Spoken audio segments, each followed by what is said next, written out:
এইভাবে 300 সিঁড়ি চড়তে হবে।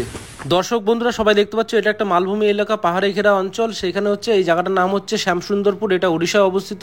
এর পাশেই পঞ্চলিঙ্গেশ্বর মন্দির। আমরা গতকাল এসে এই ভিডিওটা করেছি এখানে কি করে পৌঁছালাম। এবার এই হোটেল থেকে বেরিয়ে গিয়ে এখন পঞ্চলিঙ্গেশ্বর মন্দির ভিজিট করব। টোটাল ব্লগটা দেখো ভালো করে, এবং আশা করি টোটাল ব্লগটা দেখার পর তোমাদের সকলেরই ভালো লাগবে, এবং কমেন্টে এটা অবশ্যই জানিও কেমন লাগলো। আসলাম, যাবো, ঝর্ণার শব্দ ওটা দেখতে পাবো।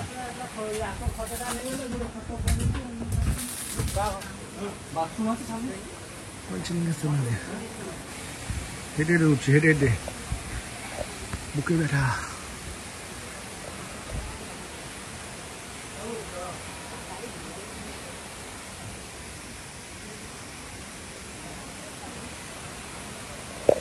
ঘটনা হচ্ছে, এখানে তো আসলাম, এবার পঞ্চলিঙ্গেশ্বর মন্দির, জাগ্রত মন্দির, শিবের পুজো এখানে দিতে হবে। কিন্তু তার আগে কিন্তু এখানে 300 সিঁড়ি পার করতে হবে। এখানে সিঁড়ি শুরু হচ্ছে, ঠিক আছে? আমি এখানে এসেছি, তো সিঁড়ি থেকে চড়াই পর্যন্ত আমি পুরোটা ব্লগে তুলে ধরছি, এবং তারপরে পুজোটা কী করে দিলাম, ঠিক আছে, এটা তো একটা ভিডিও হচ্ছে।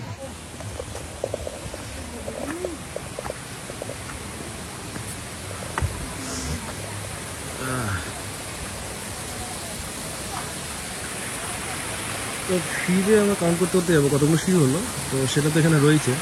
তো আশেপাশে যে এখানে সৌন্দর্যগুলো, সেগুলো আমি আশেপাশে বাড়ি ডান দিকে দেখাবো। এখানে যেমন ঝর্ণার জল নেমে আসছে ওখান থেকে, তো উপরে পাহাড়ি এলাকায় ওখান থেকে ঝর্ণার জল এখান থেকে নেমে আসছে। তো নেমে এসে এখান থেকে আবার এখান থেকে চলে আসছে ওদিকে।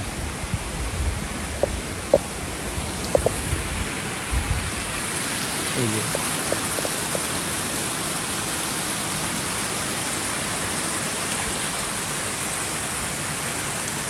এখান থেকে একদম নিচে হয়ে যাচ্ছে, ঠিক আছে। এবার আমরা এদিকটা চড়াই হই। আমি পুরো 300 স্টেপের ভিডিও করছি, হ্যাঁ, সেই কারণে ভিডিওটা করা, এবং তারপরে পুজোটা দেওয়া নিয়ে সেটাও আসছে এই ভিডিওর মধ্যে, টোটালে রাখছি। 300 সিঁড়ি আছে, এই যে হালকা হালকা স্টেপ, এগুলো কিন্তু এক একটা এক পিস করে, মানে এমন না যে এখানে বেশি হবে, এরকম করলে উঁচু করলে কম হতো, সেরকম না। 300 সিঁড়ি কোনো ব্যাপার না, রিল্যাক্স চলতে হবে, রিল্যাক্স। প্যানিক করলে মুশকিল।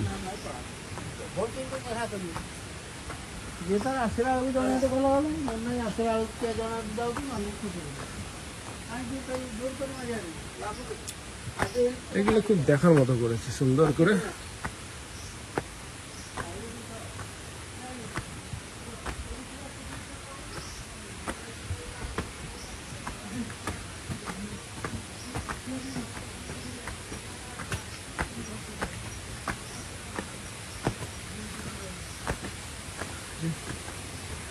এখানে বসার জায়গাও করে দিয়েছে, রেস্ট করো, সিঁড়ি চড়ো, কোনো তাড়াহুড়োর ব্যাপার নেই।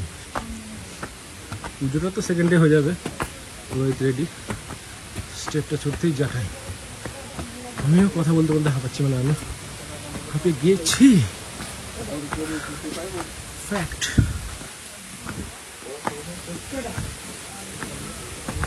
স্টেপে যে নাম্বার দেওয়া থাকতে ভালো লাগে, এটা পিলার পিলার। হ্যাঁ হ্যাঁ,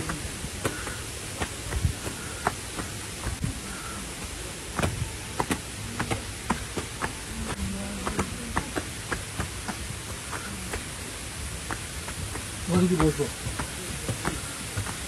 হ্যাঁ ওখানে বসো, ওখানে আমি ছন্না ভিডিওটা করতে পারবো ততক্ষণে। হ্যাঁ थक गया हूँ।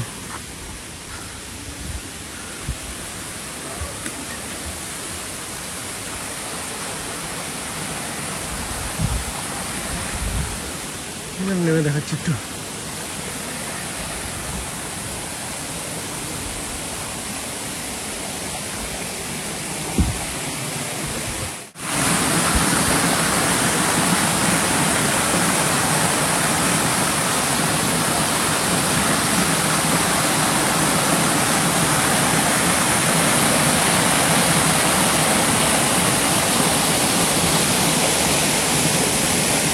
ম্যাক্সিমামটাই চলে এসেছি, আর একটুখানি বাকি, মানে কি বলবো, 3 ভাগে 2 ভাগ চলে এসেছি। যাই সুন্দর করে দুই সাইডটা রেলিং করে এমন একটা সুন্দর পরিবেশ সৃষ্টি করেছে, দেখে ভালোই লাগে। বসারও জায়গা আছে, এখান থেকে জলটা নামছে। অ্যাকচুয়ালি তাহলে এখানেই হচ্ছে সোর্স। তারপরে উপরটা দেখাবো, এখান থেকে নেমে এসে তলা দিয়ে সে ওইদিকে যাচ্ছিল, ওটা দেখা লাগবে। অ্যাকচুয়ালি ওখান থেকে যাচ্ছে অনেক উপরে, রিল্যাক্স যেতে হবে।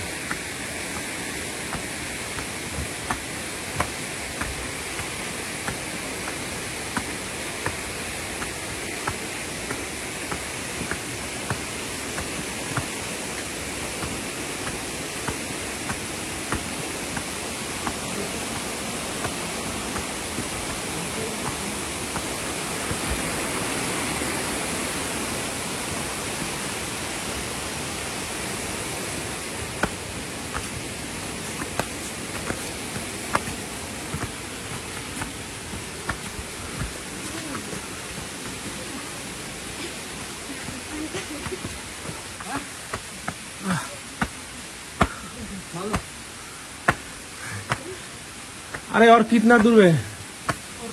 थोड़ा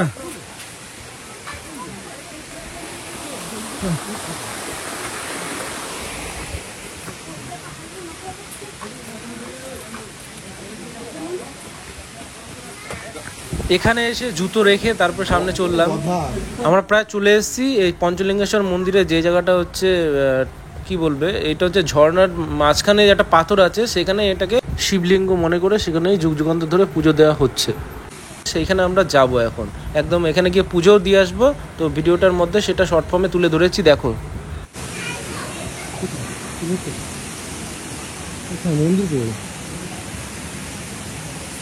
মন্দির কোথায়?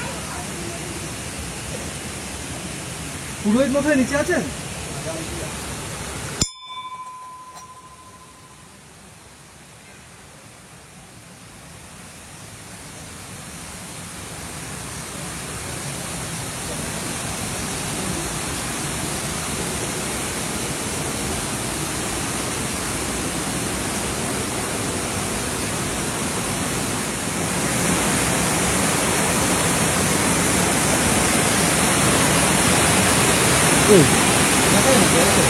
এই যে ক্যামেরা দেখা যাচ্ছে ঝর্ণার জলের মাঝখানে যে পাথরটা আছে তার পাশ দিয়ে একদম ভেতরে ঝর্ণার মিডিল পয়েন্টে ওখানে একটা শিবলিঙ্গ আছে।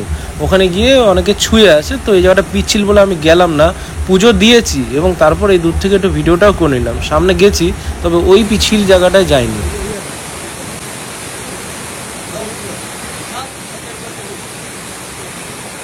এখানে এসে পুজো দেওয়ার জন্য ডিসাইড করলাম, ডালি নিয়ে নিয়েছি, তো যাচ্ছি এখন। ঠিক আছে, এটা অসমাপ্ত রাখতে চলবে না, পুজোটা দেবো, মনস্কামনা আছে, পূরণ করতে হবে। এখানে এসে পুজো দিয়ে নিয়েছি, একটুখানি সাধনা ছিল, এটাকে করলাম। এবার দেখা যাক, এই যে পুজো দিয়েছি।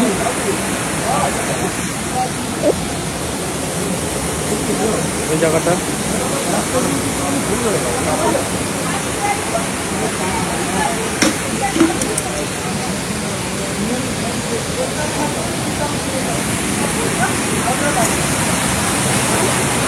ওই দেখতে পাবো শিবলিঙ্গ সবাই ছুঁয়ে ফিরছে। এভাবেই আমরা পঞ্চলিঙ্গেশ্বর মন্দির সিঁড়ি চড়াই করে দেখে নিলাম। এখানে আসার একটা ইচ্ছা ছিল অনেকদিন ধরে, সেটা হঠাৎ করে পূর্ণ হয়ে গেল কোনো প্ল্যান ছাড়া। যাই হোক, পঞ্চলিঙ্গেশ্বর মন্দির ঘুরে নিলাম। এবার হচ্ছে আসল কাজ হবে ট্রাভেল উইথ অরূপের চ্যানেলে। তো সাইট সিন ঘোরা শুরু করব নেক্সট ভিডিও থেকে। খুবই ইন্টারেস্টিং, ঝর্ণা, জলপ্রপাত, জঙ্গল সাফারি সব আছে। শুধু অপেক্ষা করো নেক্সট ভিডিওর জন্য। Thank you for watching.